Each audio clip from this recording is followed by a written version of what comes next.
Welcome to our channel. Today we how to install Klaviyo flows for abandoned cart recovery. Quick tutorial step by step clearly. Begin by logging into your Klaviyo account.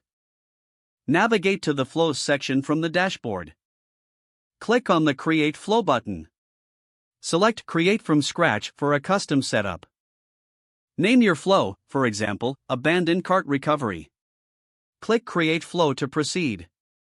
In the Flow Designer, drag and drop the trigger block onto the canvas. Select metric as your trigger type. Choose Started Checkout from the list of metrics. Click Done to confirm your selection.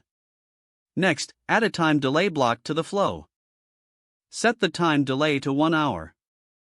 After the time delay, add a conditional split block. Configure the condition to check if the customer has not completed the purchase. If they haven't, proceed to add an email block under that path. Compose your recovery email using the provided template. Include a subject line such as "You've left something behind." In the email body, remind customers of the items in their cart. Using dynamic variables, personalize the email with the customer's name. Include a direct link back to their cart. Additionally, consider adding a discount code to incentivize completion.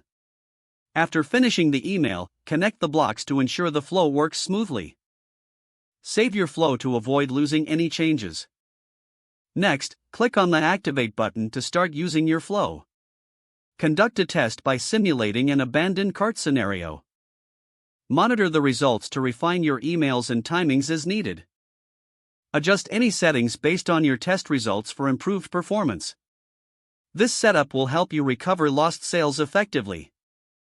If the page does not load, refresh the browser or try again in a private or incognito window. Make sure you are using the correct email address, then retype it carefully to avoid small typos. Don't forget to like this video and subscribe to our channel for more step-by-step tech guides.